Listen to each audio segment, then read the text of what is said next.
Now we're moving on to enzymes. So first of all, defining the term metabolism.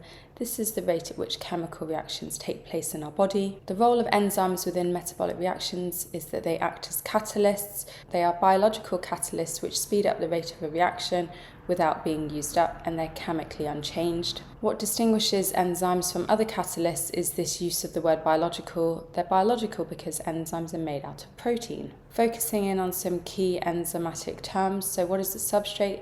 That is the substance upon which the enzyme acts. The active site is the special site on the enzyme where the substrate binds. When that substrate binds, you have what's known as an enzyme-substrate complex, and then once the enzyme's finished its work, the substrate is released as a product. Optimum is a word used to describe when the enzyme is working at its highest rate.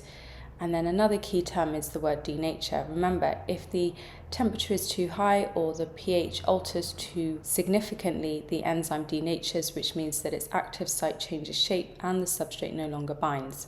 Remember that enzymes are highly specific, so each enzyme will only fit one type of substrate. It's highly complementary. The substrate shape is complementary to that of the enzyme's active site.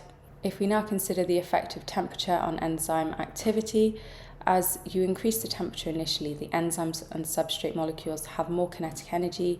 This means that collisions between the two occur more frequently, so you end up with more enzyme-substrate complexes being formed.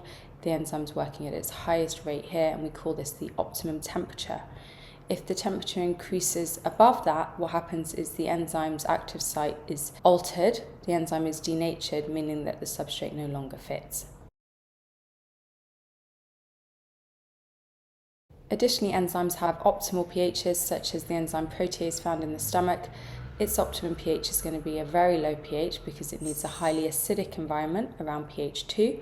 So if you increase that pH further, the enzyme denatures and its active site changes shape. Other factors which alter enzyme-controlled reactions include substrate concentration. So if you think about it, it makes sense that as you increase the substrate concentration, the rate of the enzyme-controlled reaction increases because there is more substrate molecules to bind to the enzymes. However, you reach a point where further increase in substrate numbers has no effect on that enzyme activity.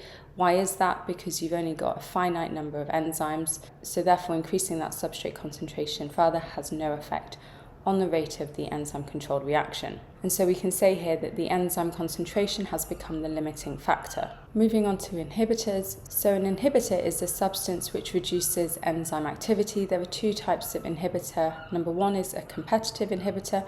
Number two is a non-competitive inhibitor. So we'll start by looking at competitive inhibitors. So by definition, a competitive inhibitor binds to the enzyme's active site instead of the substrate molecule. It makes sense that that inhibitor is both chemically and structurally similar to the substrate molecule, as this is what enables it to bind to the enzyme's active site. Once that competitive inhibitor binds to the active site, it obviously prevents the substrate molecule's binding. Sorry about the seagulls. And one way in which we can reduce the effect of a competitive inhibitor is by simply increasing the concentration of substrate molecules. Moving on to non-competitive inhibitors, this is a substance which binds to the enzyme in a place which is not the enzyme's active site.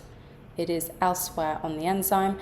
Because of its binding, what happens is it causes a conformational change in the enzyme's active site.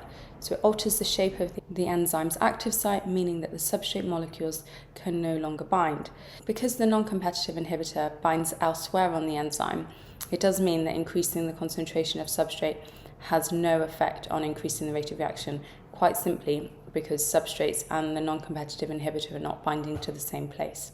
I talk a lot more about the practicals in my revision guide, which remember is available in the online shop, but do just remember, if you're looking at an enzyme-controlled reaction, something like following the progress of the enzyme amylase is a good thing to test experimentally. Why? Because amylase breaks down starch into maltose or glucose, and so you can easily see by using iodine when that amylase has worked, because it means that the amylase breaks down the starch, which turns iodine blue-black, into glucose, which means that you get a negative result with iodine, so you'll see a brown colour. Now let's talk about lactose-free milk.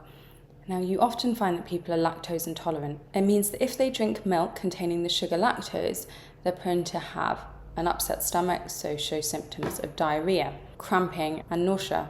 The symptoms of lactose intolerance, such as diarrhea, are caused by water leaving cells and moving into the gut, and the diarrhea means that you have poor uptake of vitamin D and calcium ions, both of which are essential for good health. We can use immobilized enzymes in order to produce lactose-free milk, and it works in the following way.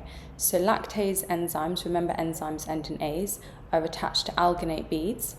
The lactose-containing milk is passed over these beads, and the lactase breaks down the disaccharide lactose into the monosaccharides glucose and galactose, so milk passes out free of lactose. We also like to use immobilized enzymes in order to convert the disaccharide sucrose into the monosaccharide fructose and glucose. The enzyme we need to immobilize in this case is known as invertase, which is made by yeast cells. The invertase is immobilized on beads, and then as the sucrose passes over those beads, it gets broken down into glucose and fructose. Did you know that immobilized enzymes are also used in the diagnosis of diabetes? Now, people suffering from diabetes have abnormally high levels of glucose in their blood and urine. So the test strips produced are used to prove the presence of that high concentration of glucose, and they work in the following way. The test strips use two immobilized enzymes. The first one is known as glucose oxidase, which causes the oxidation of glucose to hydrogen peroxide and gluconic acid. The second enzyme is peroxidase, which catalyzes the oxidation of a colorless organic substance into its colored form by hydrogen peroxide, and the amount of colored substance is a direct measurement of the quantity or concentration of glucose in the urine or the blood. So why do we use immobilized enzymes? Why do we like attaching enzymes to alginate beads, for example? Well, number one, it's because those enzymes are reusable.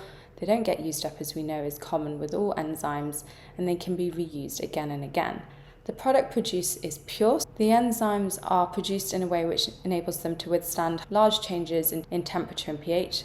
They're not liable to denature, another essential property when used in industry. And there's a large surface area created by the use of beads, which therefore increases the rate of reaction.